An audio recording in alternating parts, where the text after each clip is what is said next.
on ne souffre pas d'une déficience intellectuelle. La déficience intellectuelle n'est pas une maladie, mais c'est un état. Donc c'est ça que je voudrais déjà préciser. Nos athlètes, effectivement, ils ont une déficience intellectuelle, mais ils sont aptes à faire du sport. Vous avez dû le voir d'ailleurs lors de nos précédentes sorties internationales, où nous sommes rentrés avec une moisson de 15 médailles, dont des médailles d'or, 4 médailles d'or, 7 médailles d'argent et 7 médailles de bronze. Donc juste pour dire que le handicap intellectuel n'est pas un frein à la pratique du sport.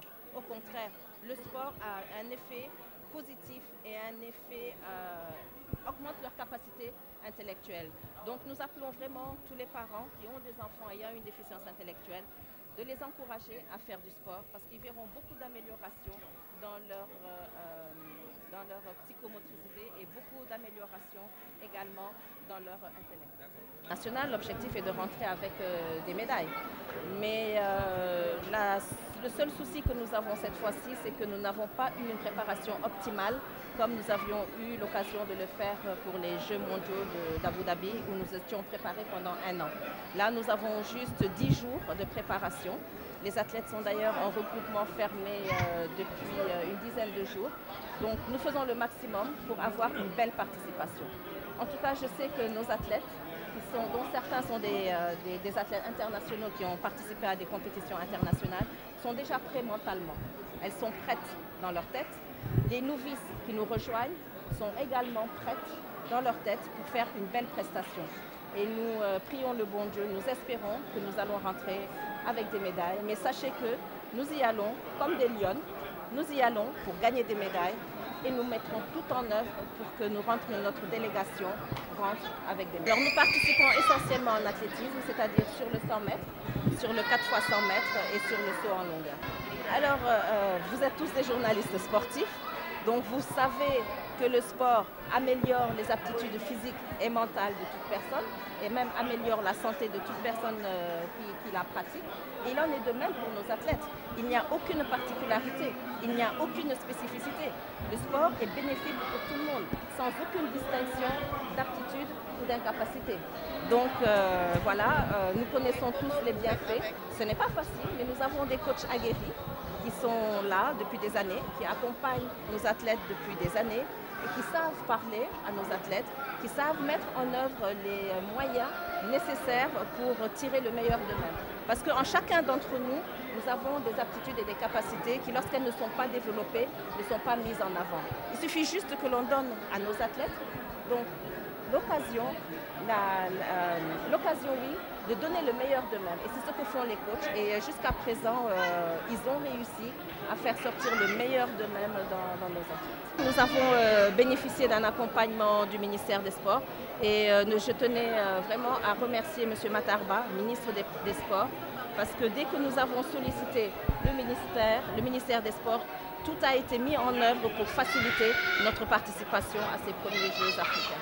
Donc nous remercions sincèrement le ministère des Sports. Alors nous avons une équipe féminine parce que ce sont des Jeux où il a été demandé qu'il y ait une parité hommes-femmes. Et nous voulons mettre en avant, nous aussi, notre équipe, nos athlètes féminines. Parce que souvent ce sont les garçons qui sont beaucoup plus nombreux dans les délégations. Et cette année, nous avons voulu casser cela et nous allons dire nous n'allons partir qu'avec une délégation composée de jeunes femmes. Oui, pour la deuxième année consécutive, l'organisation de cette fête de fin d'année a été confiée au réseau des parents, notamment le réseau des familles. Nous nous sommes organisés donc en réseau des familles au niveau de la région de Dakar. Et l'année dernière, ça a été organisé à Doutasek. Cette année, nous l'avons organisé au CICES. Et c'était l'occasion pour nous de regrouper toutes les familles, de regrouper les enfants pour partager un goûter en signe d'amour. Et aussi leur offrir des cadeaux pour que ces enfants puissent se sentir comme les autres enfants, d'hommes là.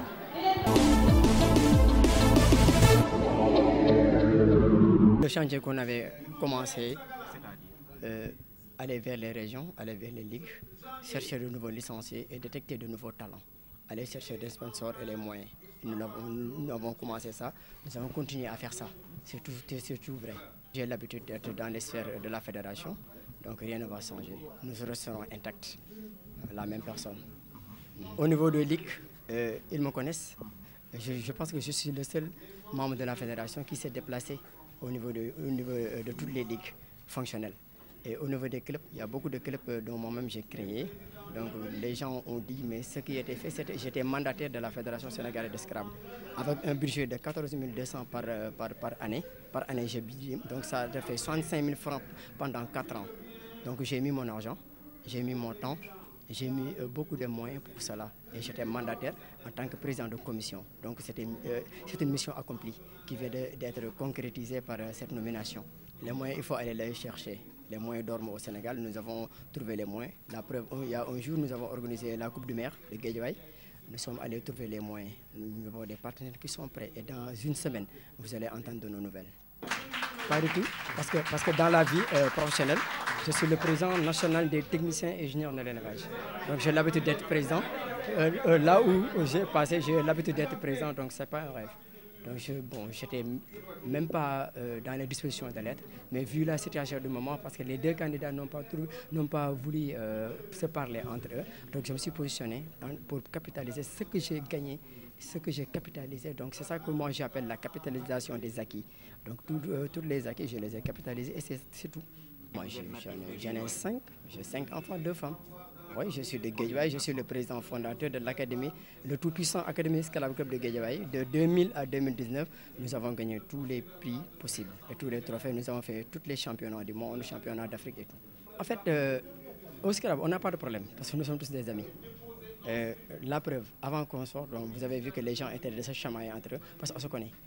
Nous sommes une famille, c'est vrai, on se connaît. J'ai organisé un tournoi, le candidat Aruno est venu, il a donné de l'argent, des prix et des trophées. J'ai organisé un tournoi, le président Guène est venu passer la journée avec moi. Donc on se connaît, on se parle. Il n'y a pas un jour où nous, les 3 candidats, nous ne sommes pas parlés. Il n'y en a pas. Donc nous sommes une famille. Aruno est un jour, il viendra jouer. Guène est un jour, il viendra jouer. Je suis un dirigeant, je vais diriger. Je l'ai déjà donné. Les joueurs jouent, les dirigeants dirigent. C'est tout. Non, ils vont le faire. Ils sont obligés de le faire parce que c'est leur passion. Si une personne m'empêche de faire ma passion et de jouir de ma passion, non, cette personne-là, donc je ne dois pas accepter. C'est des passions. Aruno, nous avons le même âge, donc Guène est plus âgé que nous, mais ce sont tous des passionnés. C'est pourquoi j'ai créé un groupe virtuel qui s'appelle les passionnés du Scrabble. Et actuellement, avec NDN, nous avons mis 2 millions en jeu pour le Scrabble virtuel. Donc nous allons mettre plus de 2 millions en jeu pour le Scrabble en réel. Marie-Odile Marie-Odile Panot est la présidente de la Fédération française qui a plus de 30 000 licenciés. Elle est présidente de la fédération, elle est arbitre international. Nous avons arbitré ensemble en France, à Vichy, au Canada et en Suisse. Et tout dernièrement, au Festival d'Aix-les-Bains, nous avons arbitré ensemble. Et elle a plus de licenciés que nous. Rien ne change.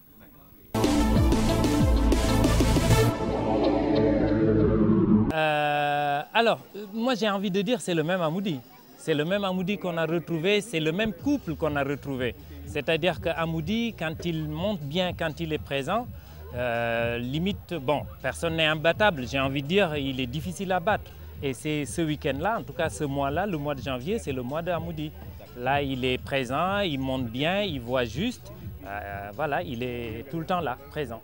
Les dañuy continuer ci loolu di liggéey maa ngi félicité candidat yi parce que épreuve bi yombul chef de piste bi yeggoon concours international bi moo tegaat bi il fallait vraiment nekk ak fasam yegg ak xel waruñu ñoon bàyyi dara ci parcours bi donc maa ngi félicité sama fas parce que vraiment jox nañu ma lépp tey loolu laa la waxoon semaine passée nee naa la année bi dafa am 4-5 cavaliers ñu am fas mun a liggéey mun nañ wot fas donc nee naa leen pour gagner 1m20 bi ci année bi du yomb il faut vraiment am sérieux lu baax te am fas bu baax bu bëgg a tëb quoi. Oui, c'était le but de commencer, en tout cas au CED, les concours nocturnes, comme vous l'avez vu. Nous avons essayé de ramener au niveau de ce qui doit être lorsque l'on parle de concours nocturne. On y a apporté bien sûr de la partie technique, mais aussi une prestation assez qualitative concernant l'organisation de ce concours-là. Tout le monde y a bien répondu. Nous avons eu 213 engagements sur ce concours, ce qui est exceptionnel en termes d'engagement. On le reconnaît, depuis le début d'année, nous n'avons pas eu ce nombre d'engagements. Qui plus est, il fait suite aussi à toute une série de formations qui a eu lieu cette semaine.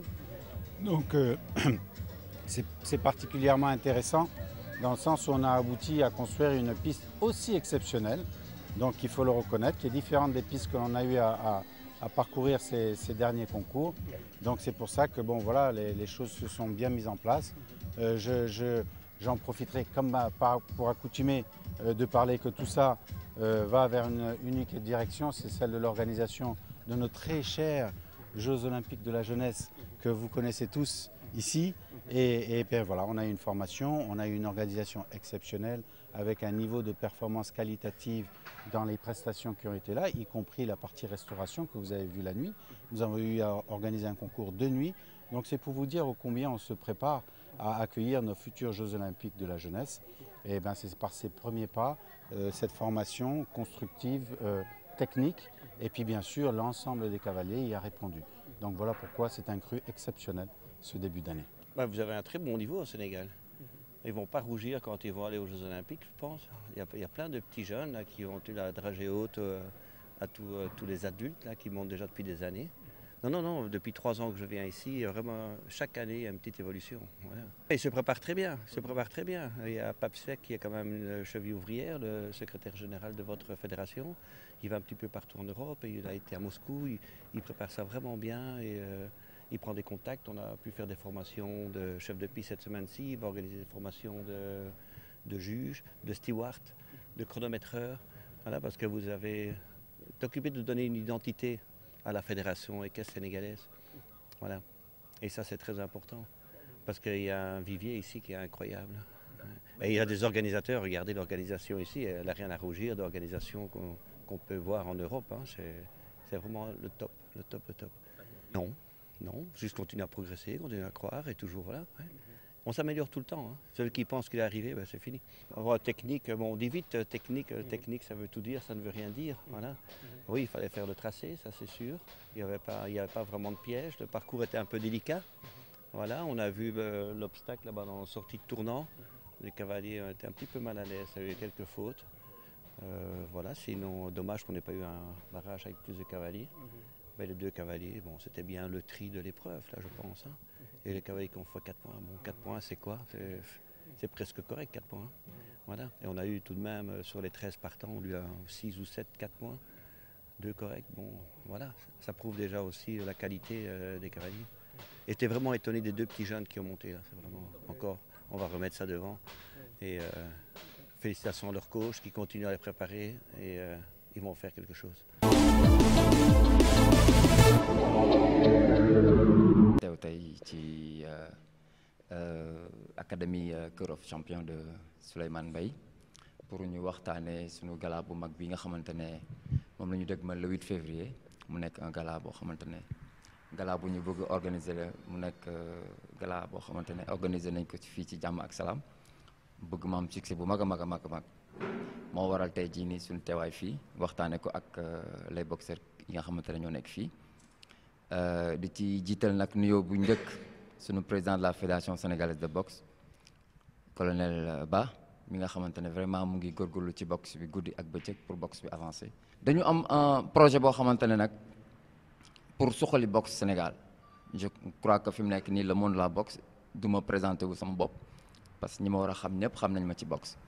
li ma ciy jéem kas néew maa ngi ko ciy jéem organiser nañ ay gala plusieurs fois ay gala international ak ay gala sur le plan local léegi nag dañu am yéene boo xamante ne nag mooy li ñuy def ñu saxal ko saxal bi mooy chaque 2 mois au maximum ñu organiser un gala ça peut être un gala en amateur comme un gala en professionnel donc ndax gis nañ ni bu ñu góorgóorlu ci boxe bi aussi ñi ci war a góorgóorlu bu ñu ci góorgóorlu jafe-jafe mën na am xale ñu ngi fii di entraîner donc un athlète boo xamante ne day entraîner compétirul aussi baaxul ci athlète moo tax ñu am yitte bi suñu yitte fi mu nekk ni mooy vraiment gala yi continuer de façon régulière gala day am chaque 2 mois au plus tard dinañ organiser gala moo tax tey jii nii bi ñu leen woowee ñëpp sawar a ñëw ànd ci ak ñun vraiment pour liggéey pour boxe bi jëm ci kanam.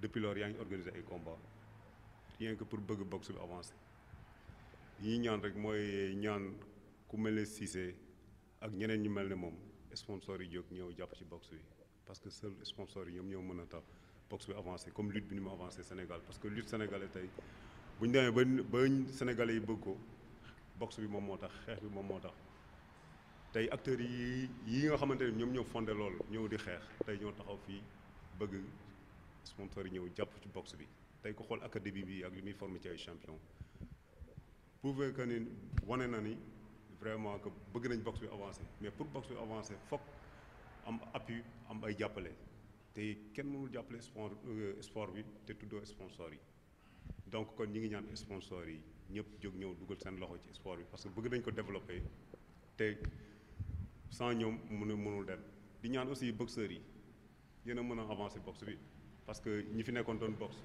ñi ngi fii tey dem nañ ba jeexal xëy na chance bi ngeen am yéen ñun amuñu ko woon donc mi ngi dépendre nag ci yéen pour boxe bi mën a avancer boxe bu rafet teg ko ci yoon entraîner régulier ci seen entraînement waaw maa ngi gërëm ñëpp vraiment di remercier encore Cissé maa ngi lay remercier bu baax merci beaucoup maa ngi nuyu ñëpp. tous les boxeurs et les entraîneurs di si jiital nuyoo bi suñu président mooy le colonel Seydou Ba di nuyu Cissé fait le promoteur di saluer initiative bi mu am fait yombul man nag damay wax du ma wax en tant que sama club ASFA mais damay wax au nom de toute l'association des élites de la boxe anglaise qui dirige tous les entraîneurs du Sénégal pratiquement.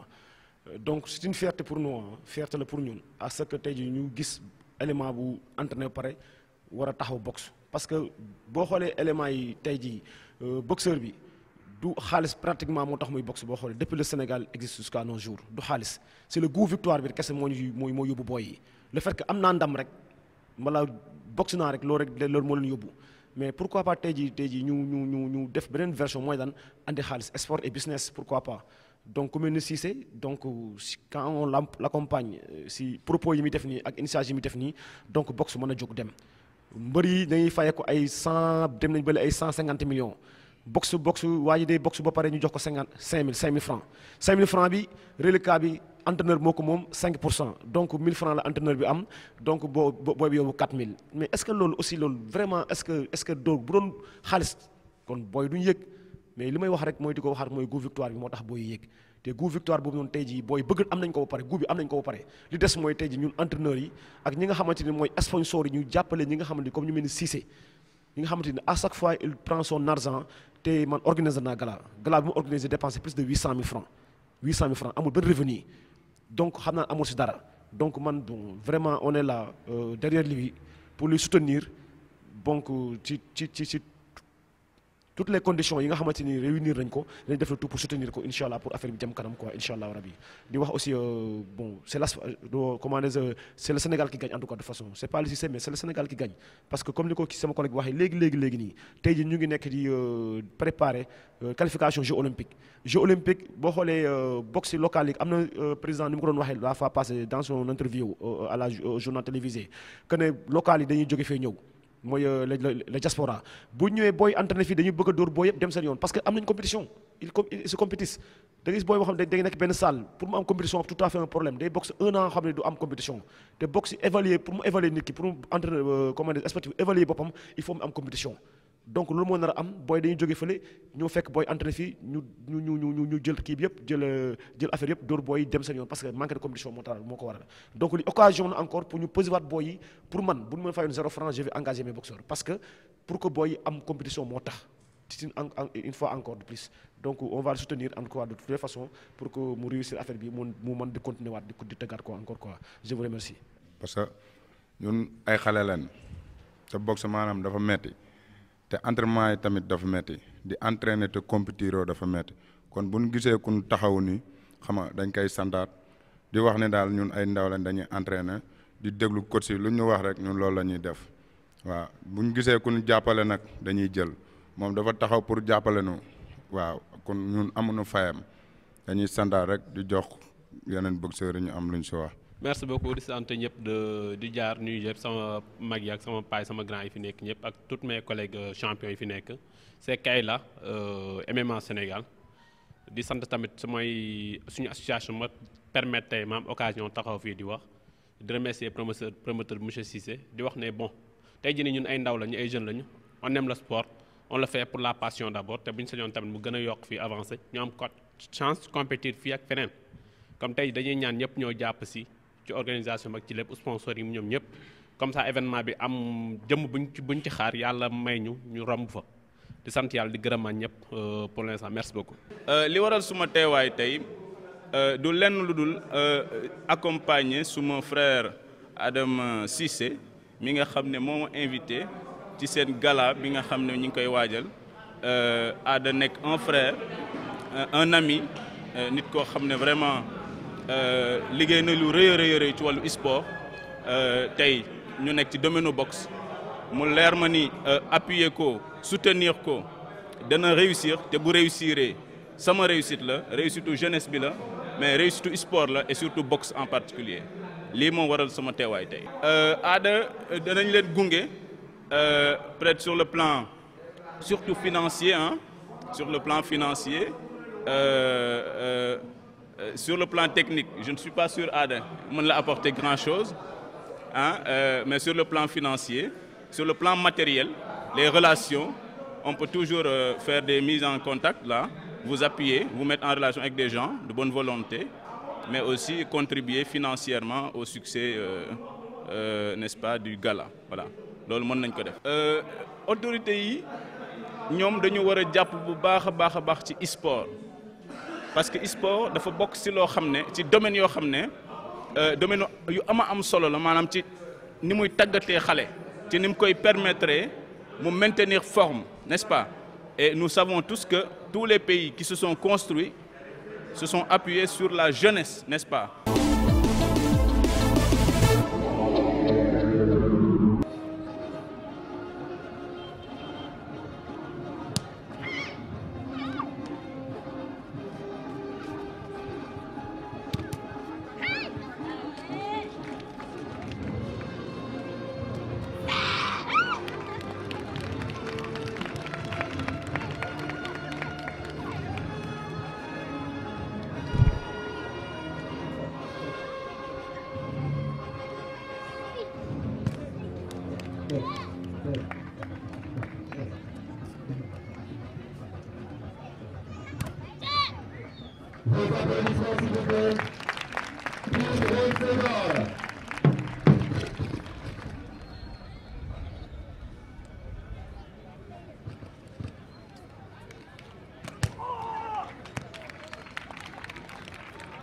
Donc, Nadal, jigéen ñi kenn demee ñu bees Anka elle a réussi s'il vous plaît encore et encore.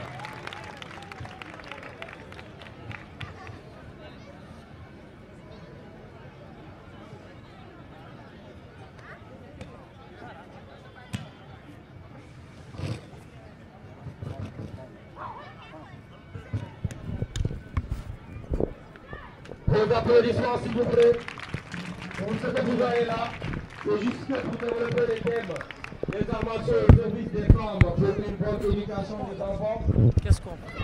Encore et encore.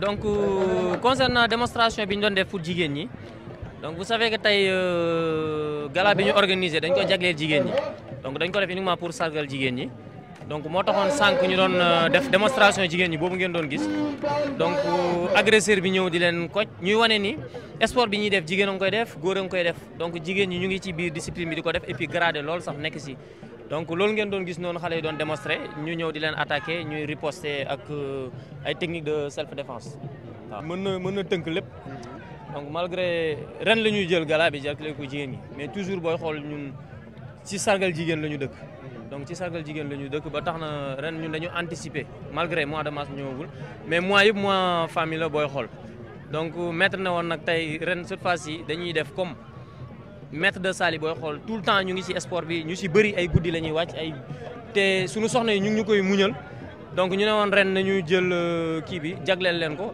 décorer leen sargal leen et puis di leen remercier aussi di leen jégalu parce que ñun tout le temps ñu ngi ci club sport yi ñu ngi dem ci ay stade balaa ñuy ñëwaat ci kër gi guddi la et puis amuñu temps bu bari ak ñoom donc ñun ñëpp ñu rafetlu initiative boobu maître kii woon donc mu ngi noonu tey daal journée la boo xam ne dañ ko doon sargalee jigéen ñi di leen muy jigéen yëpp yu nekk ci monde bi sunu yaay yeeg sunu soxna yeeg ñëpp quoi macha allah. d'abord ñu ngi rafetlu di kontaan ci invitation bu maître Arona Seck je pense que depuis des années chaque fois mu organiser benn gala bu am solo donc tey aussi particularité bi comme ni ñu ko waxee dañ ko jagleel jigéen ñi pour que vraiment ñu inciter jigéen ñi ñu pratiquer arts martiaux yi.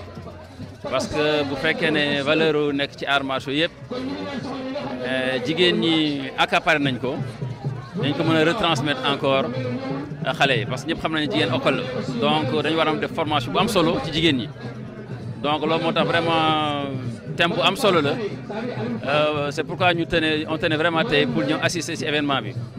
événement bi du loolu rek aussi ensuite dafa amoon tey aussi remise de ceinture noire.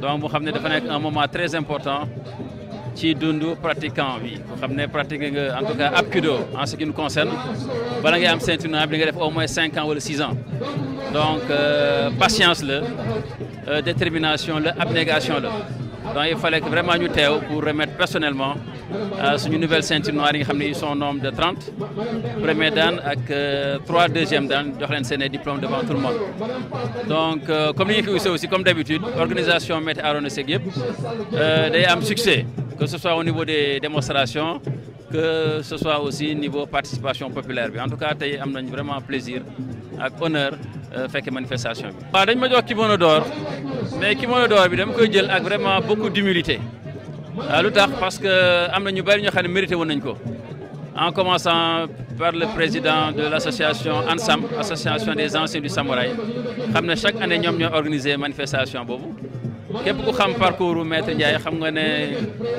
yàgg na normal ci arts martiaux yi mais aussi képp kuy def mini karaté wala di entraîner xale yi ci moom nga roy moom wala ñeneen ak ñeneen mérité woon nañ ko moo tax ñu koy jël vraiment ak beaucoup d'humilité mais aussi dañu am fierté bi aussi mooy dañu gëm ne que keroog daanaka ñëpp ànd nañ ci loolu moo tax ñu am fierté ak contentement bu mag quoi ensuite dafay nekk aussi vraiment encouragement lépp loo xamoon dañ koy def pour faire avancer les choses ñu continuer ko.